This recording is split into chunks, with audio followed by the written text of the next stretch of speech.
Welcome. I'm Amy Watson, a certified life after baby loss coach and mom to 2 babies in heaven. Join me as I show you how you can truly find yourself again. Together, let's knock off those rough, painful edges and learn to carry your grief so you can step forward into all this life has in store for you. This is the Smooth Stones Podcast. Hey friends, and welcome to episode 120. We are talking about anger. And it's just been coming up a lot lately with my clients, with just people in general. We've got an election going on today here in the United States, and a lot of people are angry for a lot of reasons. In the state I live in, there have been, it seems like an excessive amount of road rage incidents where people have actually been killed because someone cut them off and they pulled over and wanted to start something. And it's everywhere if you look. So that is why I wanted to talk about this today, and I hope this is really, really helpful for you. And if you know anybody who maybe struggles with this, if you kindly want to share, I would really, really appreciate your shares.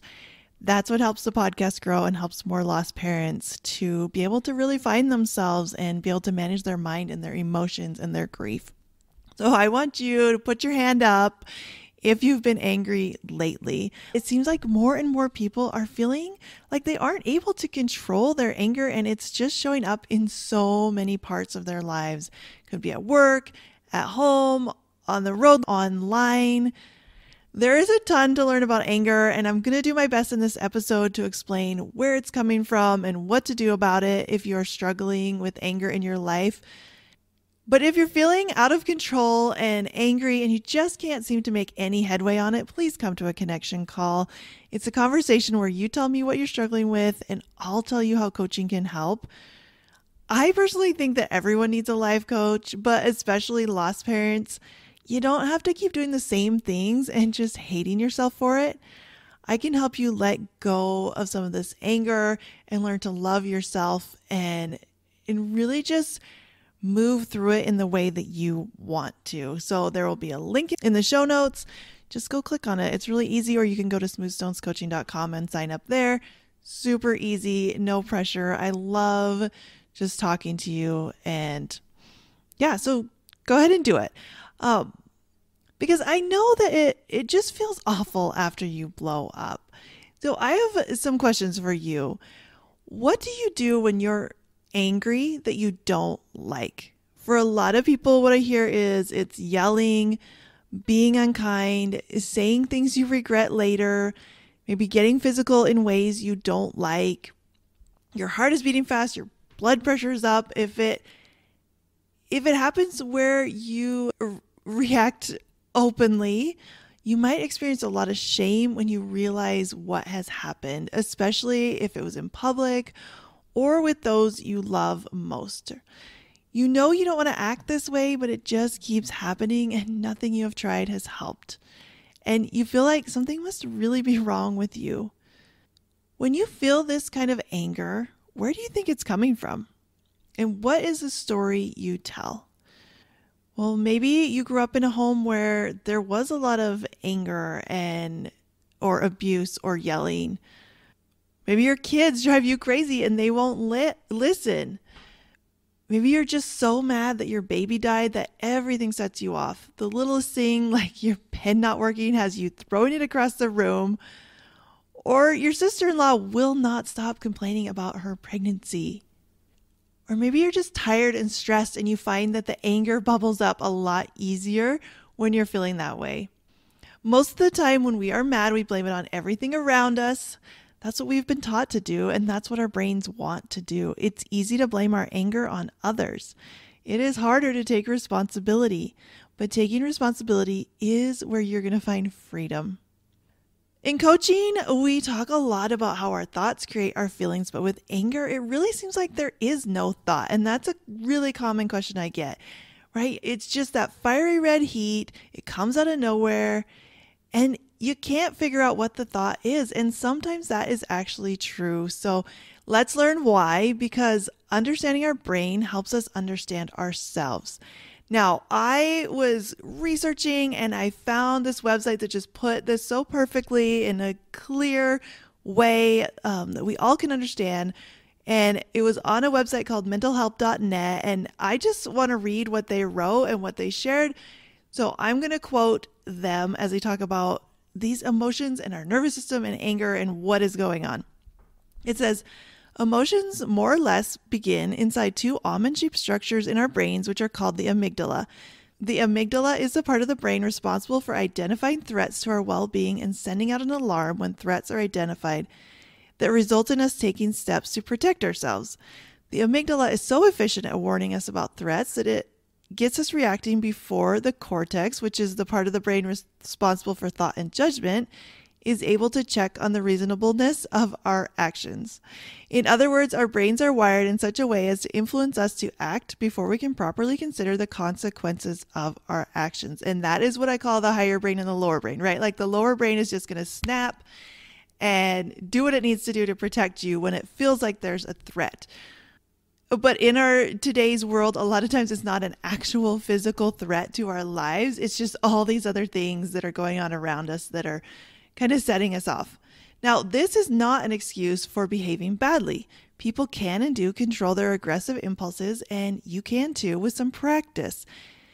Instead, it means learning to manage anger properly is a skill that has to be learned instead of something we are born knowing how to do instinctually. As you become angry, your body's muscles tense up. Inside your brain, neurotransmitter chemicals known as, I'm going to get this wrong, catecholamines are released, causing you to experience a burst of energy lasting up to several minutes. This burst of energy is behind the common angry desire to take immediate protective action. At the same time, your heart rate accelerates, your blood pressure rises, and your rate of breathing increases. Your face may flush as increased blood flow enters your limbs and extremities in preparation for physical action. Your attention narrows and becomes locked onto the target of your anger. Soon, you can pay attention to nothing else. In quick succession, additional brain neurotransmitters and hormones, like adrenaline and noradrenaline, are released, which trigger a lasting state of arousal, and now you're ready to fight. Although it is possible for your emotions to rage out of control, the prefrontal cortex of your brain, which is located just behind your forehead, can keep your emotions in proportion. If the amygdala handles emotion, the prefrontal cortex handles judgment. The left prefrontal cortex can switch off your emotions. It serves in its executive role to keep things under control. Getting control of your anger means learning ways to help your prefrontal cortex get the upper hand over your amygdala so that you have control over how you react to anger feelings. Among the many ways to make this happen are relaxation techniques, which reduce your arousal and decrease your amygdala activity, and the use of cognitive control techniques, which help you practice using your judgment to override your emotional reactions. That is the end of the quote.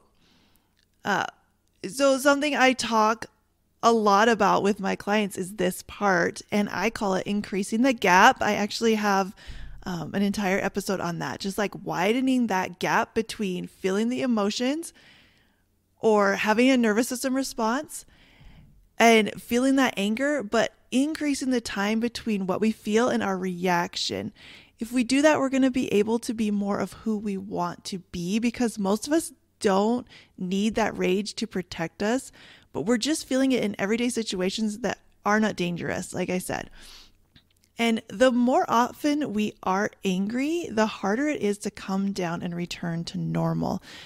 Just like a healthy heart has a quicker recovery, so it will be with you if you understand your anger and practice processing it without overreacting. And that's what we're going to learn today, right? A lot of times we think or we see out there that like, if you just go punch something or go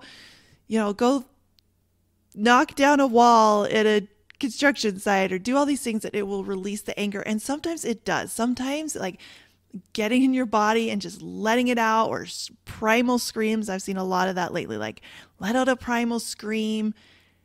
That might release some of that nervous system, right? That might help you. But in what I read and as I researched, it was really talking about the more we kind of react to our anger, the harder it is to not react. So that's where we can get in a cycle and a pattern where we are constantly just reacting, and our brain builds that pathway to react. And we don't usually want to react. It's not our best selves, right? When we just react to our anger without letting our brain slow it down and calm it down. So that's what we're going to learn today, right? How do we widen that gap? How do we deal with our anger? If you are thinking you can't do this, I want you to think about something that sets you off. Then imagine you are in a room with the person you respect most in the world. Would you lose it in front of them? Or would you keep yourself under control? 99.9% of people would handle their reactions if they got angry in front of like the most respected person they know. What we call, I'm going to say quote unquote reality TV, which we know is so fake, has made it seem normal to flip tables and have dramatic outbursts. But it's just not a super healthy way to live your life as we keep reacting in these ways to our anger. I'm thinking about poor Kate Middleton, who is on camera every second that she's out with her children, and how her little boy is acting like a regular child in public and doing all kinds of things. I think there was even recently one where he had kind of like smacked her in the face or pushed her. He's wiggly. He doesn't want to sit still. He doesn't want to be where he is. And she has to stay calm, cool, and collected. And she has obviously practiced this a lot. And perhaps it's her nature to be patient, but I can't help thinking she for sure must be a little annoyed on the inside, but you'd never know it. Now, I'm not saying you should hold all your emotions in either, but she is an example of someone who is cool under pressure because she has practiced it. She does not react overtly. And I think if any of us were in her presence, her sereneness would probably rub off because we would believe that we could react like she does as well. So maybe channel your inner Kate Middleton next time you feel anger bubbling up. And it's kind of interesting, total side note, but I remember Kate Middleton and also Kim Kardashian were both pregnant with their first babies at the exact same time that Lauren died. And they had their babies right after Lauren died. So I kind of always have that connection with her, and kind of all the royal baby news and the Kardashian baby news was very much in my face when I was grieving. So, but I'm just really happy they got their healthy babies. Back to our subject. Let's talk about anger as a secondary emotion. This is something that was so profound for me to learn. As I was doing coach training, we talked a lot about this. Anger is very often an emotion that arises to cover up another emotion that we don't want to feel. Now, this happens quickly, so you need to be paying attention to see what's going on. A very good visual of this is to imagine anger as the tip of an iceberg. It's what we can see because it's generally more of an obvious thing. But under the surface, there is very often shame, fear, doubt, insecurity, humiliation, rejection, and so many more emotions. I want you to think about the last time you got angry. What was it about? Then look under the surface. What was it really about? What were you really upset about? A common thing I get angry about is my kids not cleaning up, and I will ask them nicely multiple times and they don't do it. And then all of a sudden, mom is yelling.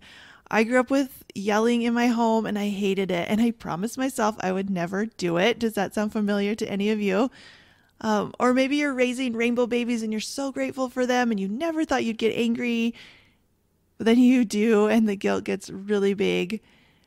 But I digress. When I get mad about the messy house, generally what I'm really feeling is shame. Shame that I can't keep the house cleaner. Shame that I can't motivate my kids.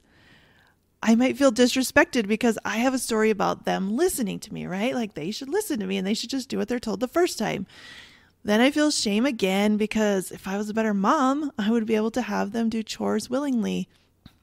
But spoiler alert, no children are ever going to do chores willingly. They aren't going to want to. Nobody wants to do dishes or clean bathrooms, right? Even us. But Part of my reaction is probably a practiced nervous system response. I remember as a kid being so activated when people would come to the door because of what our house might look like. And so that fear of judgment doesn't feel safe and I react. But underneath the anger is really shame, and it seems easier to blame my kids than to own my shame. In that way, anger is serving me because it's blocking me from other emotions in the moment. But in the long run, I'm really not being the person I want to be, which is a calm and kind mother who can handle her emotions and doesn't blame it on her children, right? As you open up to this and exploring this, be super compassionate. This isn't something you need to fix. It's a place where you need to add extra love and understanding. But it's so powerful to know just that truth, that anger is a secondary emotion, which means it's very often covering up something else. When you can figure out what that is, you're going to have a whole bunch of power back. Okay, let's talk about anger as a stage of grief.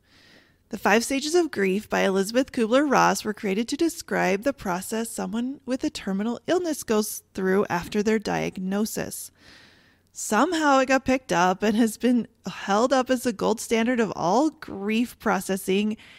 This has not been helpful. In fact, it's probably been pretty harmful to a lot of grieving people. So I never use those stages here, but anger is a part of grief for most people. You may be angry with God, angry with your doctors, angry with yourself, angry at every pregnant person you see, angry at your friends who don't get it, and your family who keeps telling you to just get over it. You might just be angry that suffering exists at all, just angry at the universe. If you're feeling this kind of anger in response to your loss, first, I validate what you're feeling. Of course you're angry. Something you love so much didn't get to stay. Your dreams of the future changed dramatically without your consent. Your brain is probably using anger to cover up what you really don't want to feel, which is the pit of despair and sadness. You don't even want to dip your toe in because it feels like it will swallow you whole. You can let yourself feel some anger. That's not a problem. The only shift I want you to do is own it. Know that you are creating it. If and when you're tired of being grief angry, I have some tips for you.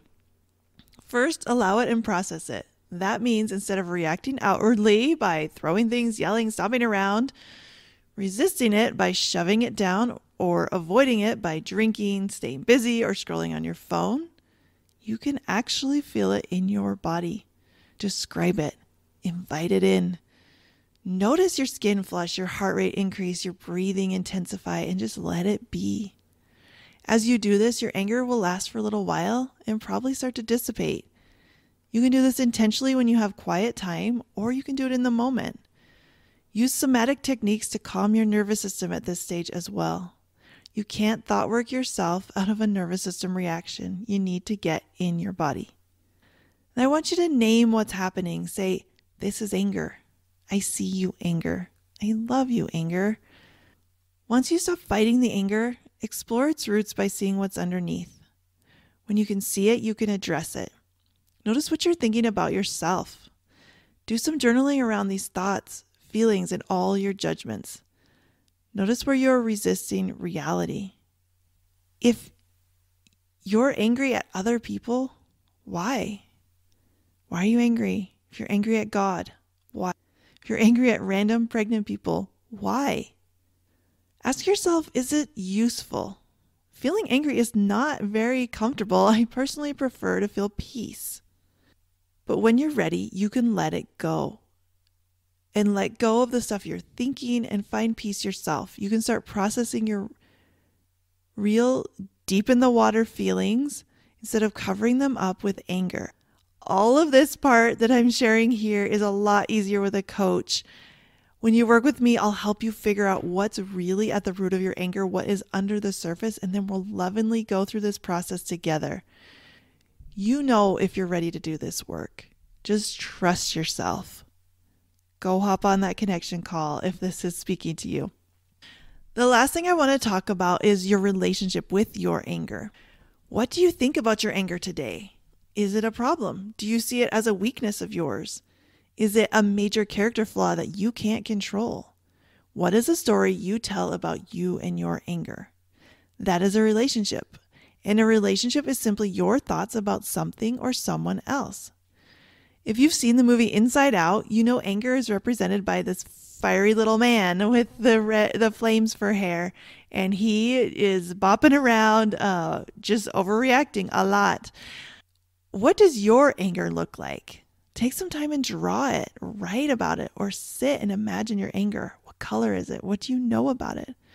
Notice any judgments you have of it. Like in my example before, we have so many thoughts about our anger that are not going to create a good relationship with it. And maybe you've never even thought of that. Like, why would I want to have a good relationship with my anger? Because hating a part of yourself is hating you. It is a part of you. So what if you just tried loving it instead of rejecting it? Be open and curious as you explore. I know some really powerful moms who are angry that we are not lowering stillbirth rates in the US and we are not educating parents to protect their children with kick counting.